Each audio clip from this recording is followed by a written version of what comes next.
Okay. The next phylum we're going to cover is the Platyhelminthes.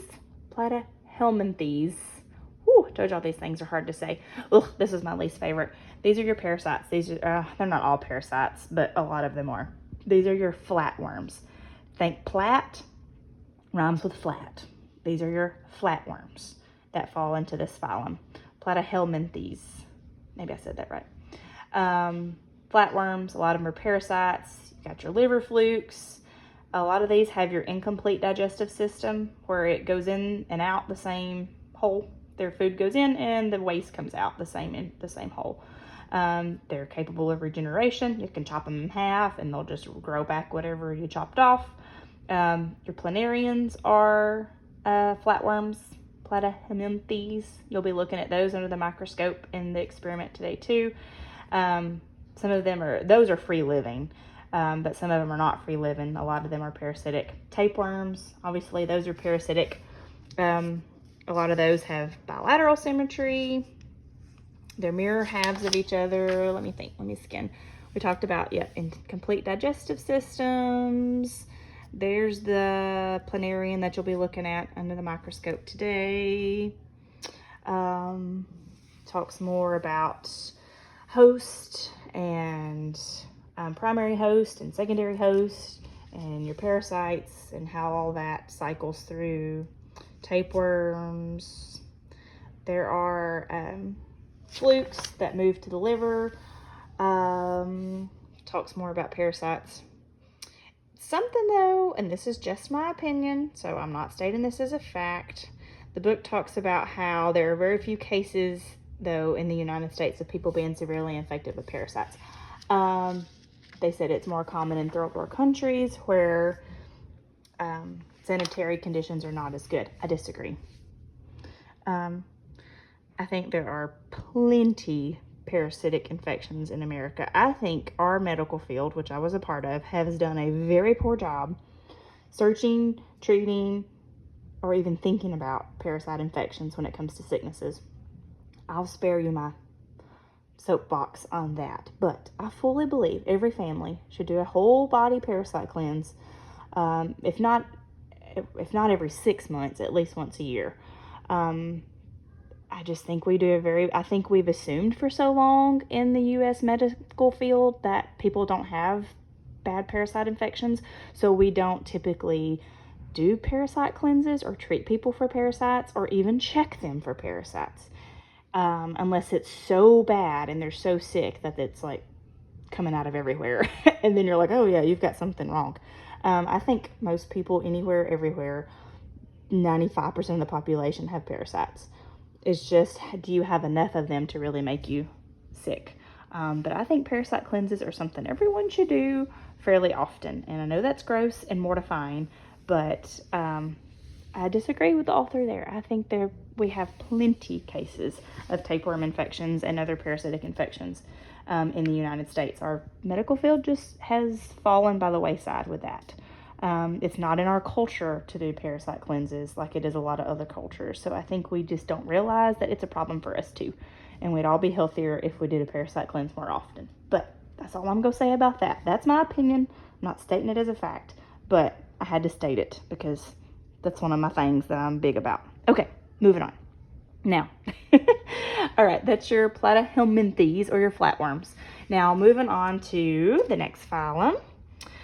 Ooh, this one's the hardest one to say for me. It's I practiced the Echinodermata. Echinodermata. Echinodermata phylum. Okay, echino means spiny and derm is skin. So these are your spiny skins, okay? Spiny, derma, that dermatology, that one's easy, skin. Echinodermata, spiny skin phylum. Okay, these are your sea stars, was the most common. Boy, is that one hard to say.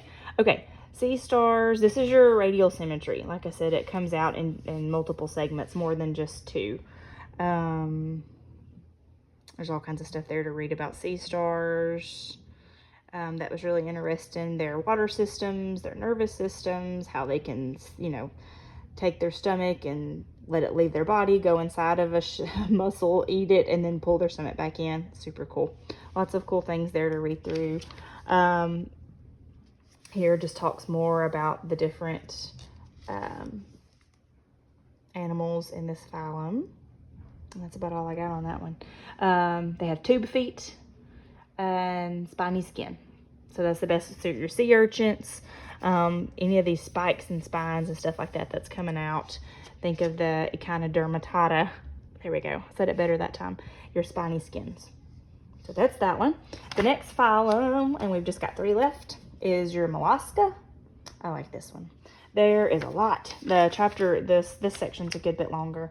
Most of them have a head, a visceral mass, a really strong foot muscle, a mantle, and some have shells. They have open circulatory systems, like we talked about, where the blood just flows through there. It's not contained in vessels and veins, it just flows. And then they have complete digestive systems, so they have a mouth and an anus. Some animals that fall into this phylum is your snails and your slugs. Those are your gastropods. Snails and slugs, gastropods. Squids and octopus, mussels and oysters, all of those fall into your phylum Mollusca. Some Mollusca do external fertilization, some do internal fertilization. There's a lot there to read through. I'm not going to read it all to you. You get into the mussels. The way to remember, it goes into some of the classes, which is, further classifying it past the phylum is into the class. It gets into some of the classes, but one of your classes is the bivalva. Bi is 2. That one's easy to remember. So if you're talking about something in the Mollusca category and it's talking about a bivalva, it's got 2 shells. We're not talking about a snail, which is just 1. We're talking about bivalves. It's got to have 2 shells. So that's going to be your clams, your mussels, your oysters, your scallops, those kind of things. It was really cool learning more about them and how they form their shells. It's interesting. So there's a lot of good stuff there too. But that's, was there anything else? That's mostly it in the Mollusca category that I was going to talk about. The next to last we're going to talk about today in this video is the, I want to say nematodes. Nematota phylum. Nematota. Now, these are not segmented. Okay, that's the best thing I need you to remember. N for nematota, N for not segmented. These don't have segments. These are your roundworms. Again, mostly parasites. You've got your roundworms, your hookworms. I say hookworms, that might have actually been in the other category. All the different types of roundworms, it talks about them. The kind that live in people, the kind that live in dogs, the kind that live in pigs. But just remember those are not segmented and they're roundworms and they're mostly parasitic. Okay, and then the last group that we're going to talk about is the phylum Annelida. Annelida. That's how I said that. Maybe that one's right too. Told y'all these words are killer. These are segmented, so think of your earthworms. They have closed circulatory systems, which when we get into the dissection, not this week, but next week, you'll be dissecting a worm. Yay! So you'll actually get to see some of this closed circulatory system. Your earthworms fall into this category, which earthworms are also hermaphrodites, since we were talking about things that are hermaphrodites. Leeches, there's some really cool stuff at the end of this at the end of this section they talk about with leeches that's really interesting, about how they have anesthetic and anticoagulants in their that they secrete when they feed off of their prey. It's really cool. But anyway, this section talks a lot about earthworms. We'll get to it more next week when we're actually doing the dissection.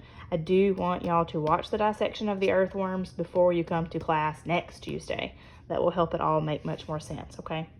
But I just wanted to hit the high points of all of these because, like I said, your quiz goes all the way to 9.8 that you'll be taking this Friday. And that was really fast and super surface level. There's so much there, interesting stuff. I enjoyed learning more about all these invertebrates, and I hope y'all did too. Please, always, I recommend y'all watch the videos because they're really, really good. And that's all I got.